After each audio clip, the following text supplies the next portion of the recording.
bhakti, those very deeply embedded layers within us still have not shifted yet. That's not to say, Sangatji, disclaimer always, this is again not to say, as I said at the beginning, that there doesn't come a time when the spiritual wealth runs out, the vichar increase so much that the sanjog that was there becomes vijog. That's not to say this. But what I'm saying is, take it from a spiritual development perspective, personal development perspective, is this, whilst you are together with this, whoever person it is, it's an opportunity to take away those layers of man. Any irritation, anything that comes up is an opportunity to look inside and do what Guru is telling us every day. Bande, khoj din har roz, na fir pareshani mai. Nowhere in Guru Granth Sahib Ji does it say, look at what is happening outside of you to find the cause of your problem. Nowhere does Guru say, blame outside. Guru always said that we don't give dosh anywhere. Dosh karma apane. Somehow, somewhere, whatever we experience within this stage is to do with the layers and layers of man that have accumulated, based on the karam that we have done, based on the friendship that we've had with the Panch, who have caused those karam to be enacted. So, this is very challenging for the Panch. The Panch don't like this. And maybe inside of us as we're sitting here, the Panch are saying, no, she doesn't understand my situation, or he doesn't understand, she doesn't understand what's going on. But, Guru Pyareo, this is why marriage is one of the most challenging situations. Because if we add, but most, again, like I said, spiritually potent, but has the most potential in terms of spiritual. Because if within marriage, if when all of that man and the layers upon layers are coming to the forefront, because they do in marriage like no other relationship. Why? We've already said, those Panch are working their hardest within the marriage. Those Panch are going to bring up all of that Kam, Krodh, Lobh, Mohankar, all of those vichar, those emotional states that all of those vichar put us into. All of that's going to come up within marriage, because the Panch know, if within this marriage, these people are on the path of bhakti, even if one person is on the path of bhakti, because Sangatji, bhakti is so powerful. The way that bhakti transforms us, being in connection to Atma is so powerful that even those along, those in the parvar of those people who are connected can be saved simply by that one person doing the bhakti. And there's a line in Gurdwara that's not coming up right now for me, but in Gurdwara it says that all of my members of my parvar get saved. Generations, just by one person connecting. So this is such a powerful, this force, this connection is so powerful that even the person, the team member, you could say, of the individual doing bhakti has a chance to be connected, no matter how disconnected they are, no matter how many layers upon layers they have upon their mind. So, what do the Panch do? The Panch say, this person that is bringing up all of this stuff in you is doing it because they're bad, that you need to stay away from that you need to have space from that you need to separate. What the Atma says, that we start to hear holy holy, is the stuff that's coming up with you, inside of you, is because of your Panch. And it's hard to see that because you've had a friendship with them for so long. The guidance, the wisdom they give you is not the true guidance and true wisdom, but it seems so true because it's so familiar. The Atma then says, what's happening inside your partner is a reflection of their internal game, that they are so drowning in, that they are struggling in. Your partner has mind. Your partner has Panch. And hidden within the sarir of your partner is Atma too. But it may be that with Guru Sahib's Kripa, because of the spiritual wealth that you've accumulated, that you have a little bit more wisdom than your partner, that you're able to connect more. But as many of us have seen, that doesn't necessarily translate into you being able to connect with Atma in the presence of partner. This is where things become interesting. So I can say all I want to you, that I come here, I do Simran, I do my bhakti, I'm connected, I'm on this path, but I could go home and my partner's not doing any of that. And then, in that moment, those bunch could use the weapon that they have of vichar to trick your mind and make you believe and make you think that you need to try and change your partner. This is a very, very clever thing that the bunch do. That they disguise themselves as Atma's voice, and they speak and they say to the partner, you're not doing Simran, you need to do more Simran, you need to be more spiritual, your bunch are in control of you right now, and you're not doing very well in the game of life. And in our minds, the bunch convince us that yes, we are on track and we are simply trying to guide our partner. And what then happens in the partner is the bunch recognize fellow bunch. They recognize that it was Homer speaking to them. They recognize that it was Krodh speaking, not Atma in fact. And these bunch jump up and they retaliate. How dare you tell me to be religious? I don't believe in God. Even if somebody who does believe in God has some spirituality, in that moment there will be such a fire that is created between the two bunch that the worst things in the world are said. And it's not the mind saying them. It's not you and your partner saying them. It's not you and your Atmas saying them. This is just the bunch talking to the bunch, creating drama, creating kalesh, creating tamasha. Gurbani tells us, Keh Kabir, Panch ko chagda, chagrat janam gavaya. Because the bunch know. Once those minds are asleep and they're in charge, they can waste all of your breaths, those precious jewels that they are also after. They know that their role in the game is to take those precious jewels of breath that you have and use them to disconnect you from connection, to not allow you to collect that spiritual wealth, that you might win the game of life and experience true freedom and experience mukti here and hereafter. So those bunch are after our breaths too. They steal those breaths, they are happy, they are doing their role in the game. And the mind unknowingly ends up wasting all of those precious jewels and gems, the whole of the life in Kalesh. And how many of us can relate to this? It's not that when we look at our relationships, we just have a few days of Kalesh. When we look at our lives, how many days upon weeks, upon months, upon years have our entire married lives been spent in Kalesh? Where else do you experience that much Kalesh in your life? There may be some people whose marriages are much more peaceful than mine, but if I look at my own marriage, I can say that the majority of the Kalesh that I've ever been in my entire life, from birth till now, has been within my married years. And this just goes to show, doesn't it, that bunch are just so alert and active within the marriage because they know this is the opportunity for Kalesh. These people with spiritual wealth accumulated are going to try and stay together. In any other relationship, this much Kalesh, you would have just gone and done, gone and said bye, and just like we do in friendships, like we do everywhere else. But within this relationship, something binds us a little bit longer than it can in any other relationship. So those bunch know these guys are going to be staying together a little bit more than a friend, a little bit more than other sibling relationships. So this is where they become very, very active. And this is where they become very, very sneaky as well. So when I started on this path of bhakti, it's funny because both Harbir Singh and I are both on the spiritual path. We both do Simran.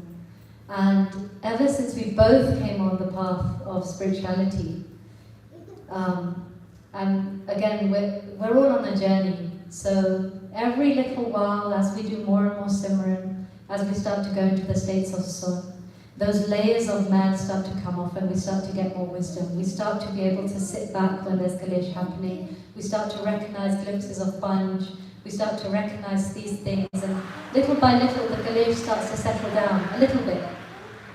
But it still continues because, like I said, these Banja are very alert in the marriage situation. So it's really funny because since Harbir Singh and I both started getting onto the path of Bhakti, all of our Kalesh, we still have Kalesh, but it's always about Simran. It's always about Bhakti. It's always about who's doing more Simran, why are you not doing Simran today, why are you not letting me go to Sangat, why are we not going to this camp and that camp? And it's amazing because this is how powerful the Banja, that they will use anything, any little glimpse of disconnection, and they will be able to come in with their vichar. And they will disguise themselves so well and make you believe fully and truly that you're saying exactly the right thing. How could it not be good for your partner for them to hear that they need to do more Simran? So, and this is all Bunch. And how do we get to the point where we're so aware of even the subtleties, the way that the Bunch come into our minds and take over our bodies? How do we get to the point? And this is why we come to Sangat every day, every month, every week. It would be great if we came every day, which is the instruction. Nitya Jaya Baho Sant Sangati, Jite Harka Har Naam Biloye. That go into the Sangat every day, because this game is these Banja are so fierce, they've been so connected to the mind for so long, since the beginning, that it's only with connecting to the wisdom every day, going into the Simran where you start to hear the voice of the Atma every day, that will you have any chance of breaking free from these Banja, the grip that they have on the mind. In Gurbani, Bhagat Kabir Ji says, who is brave enough to kill their 5 sons? I don't know the Gurbani for this. Who is strong enough to kill your 5 sons? Now, if you think about the relationship, the bond we have with our children, that's unimaginable, how difficult that would be. That is how difficult it is to disconnect from these Banja. So we start to see it's difficult for us. Now let's open our minds up to how difficult it is for our partners too. They're also struggling. Every harsh word, every unkind thing that happens, where is that coming from? All of it is coming from Banj. Not your partner, not you. You are both Jyot Sarup. And this is the problem, the Banj recognize the potential here. So we're just going to pause for a moment, and we're going to just look inside our minds to see whether we can see this internal family playing out inside of us. What will happen is we'll do the Simran, and the Atma will chant, but the mind is either going to be listening to Atma or it's going to be listening to the Banj. So we can see in real time that this isn't just a story, this is truly happening inside of us at every moment, with every single breath. It's the Banj is chasing that breath, wanting that breath, and Atma is there too. So where does the mind turn? Does the mind turn towards Banj? Does the mind start looking at the thoughts, start thinking the thoughts, start spending time with the thoughts, believing them, creating stories, following those stories where they go? Or does the mind start to turn towards Atma? And the way the mind turns to Atma is Why Guru. The moment the mind listens to sound, it can't be in vichar as well. So that sound, that ton, that trika that Gurbani has given us, ton mehe dhyan mehe janiya, gurmukh agat kahani. That when the mind listens to the sound, it's through that listening to the sound that the mind will wake up to the story of Agat, the true story that began here and has taken us here into Sargo. Thus the wisdom will well up inside of you automatically. You don't need to learn anything. So when we do the Simran now, we want to notice the members of the internal family. And we want to see if we feel inspired enough, have enough wisdom to turn and trust. Because we've trusted those Banj. We believe they're telling us something we need to know. To the point where we literally believe we are one with the Banj, that's our voice speaking. So now, do we have enough trust in this spiritual path, in Paramatma, in the knowingness that there is an Atma inside of us, to start turning in that direction, to start listening to the sound of the voice. When the mind wants to go to Panch, where it's always gone, can the mind stop for that moment, pause, and make a choice to turn to Atma, to listen to sound of voice, to strengthen that? And then after we've done this Simran Vichar, I will tell you how strengthening that relationship between mind and Atma will completely transform any situation you have within your life. Whether it's a relationship with your partner, whether it's a health problem, whether it's difficulties with your children, whatever it is, accessing Atma is the key to living your perfect life, your dream life. So, Sangatji, we're going to close our eyes and get ourselves ready to fight this internal fight, to learn and gain this internal recognition of who we truly are, and to start to build a friendship with our loving mother and father who's been waiting and calling. Sada Balaya, Mahal Namada. But those thoughts of those Panch have been so strong that we've just not been able to hear the voice of our mother and father. So, Sangatji, as we chant with love, we chant with attention, we chant with presence, and we start building, strengthening that connection to that giver of peace inside of us. Vaheguru, Vaheguru, Vaheguru, Vaheguru, Vaheguru, Vaheguru, Vaheguru, Vaheguru, Vaheguru, Vaheguru, Vaheguru, Vaheguru, Vaheguru, Vaheguru, Vaheguru,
Guru,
So Sangatji,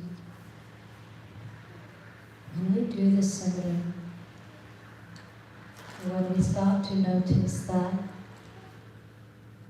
the mind is starting to detach from the thoughts of the bunch, that even if the thoughts come, that the mind is sometimes able to come back to listening to the sound, to come back to that state where it is not bound to those vichar, to those thoughts. And that is when the mind is starting to awaken. Simar, simar, simar gur apna, soya man jagai. That through doing the Simran again and again, to taking that mind into that ekagar state, the mind is starting to awaken. And when the mind starts to awaken, it starts to see a little bit with clarity the truth. Not just truth in terms of, in an argument, something happens, Ganesh, within a family. And in the moment when we are hijacked by emotion, we see things in a particular way. We have a story that we feel very strongly about, that it's true. And then maybe a day or two pass and the argument has settled down a bit. And now the mind has clarity. Have you noticed? Sometimes we can't even remember we have to think back, what was it that we were arguing about? What was it that the mind told me that was, that it made me think that there was such an important thing, that this story, this perspective of mine was so important, but now I can't even remember it? And that starts to make us see that maybe those stories of the bunch aren't as important as we think they are. But in that moment of strong emotion, what I mean by strong emotion is in that moment that the mind is in friendship with the bunch have completely taken over the mind. Mind has no sudbud left, has no sense of anything left. The bunch are now running the show. And they can take the mind to as extreme lengths as they want. Extreme ends of anger, extreme ends of ego, extreme ends of greed as they want. But when we do the Simran and we start to come back now, we're at that point where, without having to wait days or weeks or for somebody to tell us, the wisdom starts to come up inside of us immediately. Even in the Simran, how many times have you sat down and been bombarded with very important thoughts that you need to think about? And by the end of the Simran, you can't even remember what the thoughts were. Or there just doesn't really matter that much. Or you've been able to access some wisdom that allows you to just not be bothered about those vichar anymore. So this is where we start to see and ask ourselves, how trustworthy are those thoughts really? How important? How much should we attach to them? And Guru, something very incredible happens when we start to do Simran and go beyond. So in this state, I've got a little model here, and I feel like I'm only Benji because usually I don't have any models or any theories. But so what's here? This is the mind, what psychology will call conscious mind. And the subconscious mind are those layers upon layers of stories and thoughts and beliefs, and my husband's like this, my wife's like this, I need to behave like this around him or her, he needs to learn this, she needs to learn this, whatever. The layers upon layers. And these sit within us. This is the man that is on top of that mind. Now, when the mind is not conscious, the mind, we can just call it mind, because sometimes it's not conscious. When it's not conscious mind, it is just bunch. It is just a bunch. It is mind asleep, you could say. In that state of mind asleep, what the bunch do is they keep sending vichar. They look at that bank of subconscious vichar, thoughts, belief systems, and they just pick a few out to try and pull you into the old states, the old dynamics that you've always been in, to keep you repeating the same life of disconnection. Now, when the mind starts doing Simran, or comes into presence or awareness, what starts to happen is the mind opens its eyes. The Banja is still sending the thoughts, but the mind sees for the first time, these are the Banja sending those thoughts. Now the mind is eyes open, seeing, this is what has been happening with me and is happening with me right now. And in that seeing, the thoughts are still there, but the mind doesn't believe them as much. The mind thinks or is aware that there's another option here.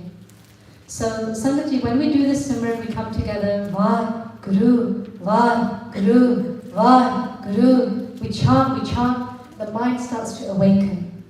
The thoughts still bother us. We can still go back home and go back into those same dynamics.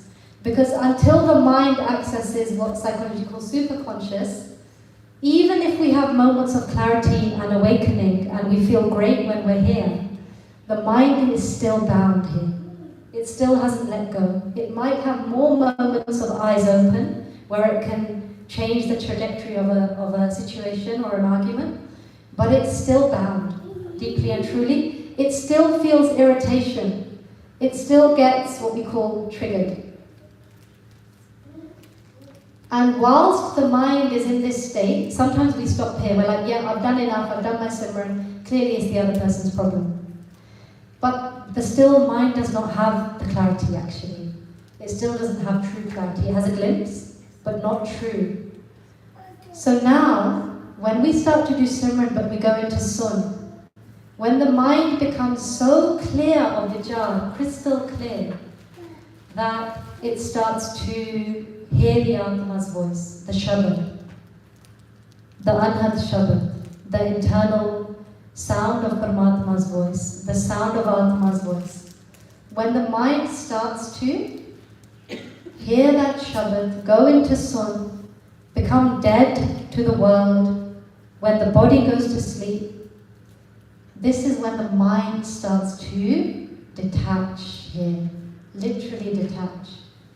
Not only does it detach, the power of this superconscious Atma is so immense that it just starts to spread its super Atma power everywhere.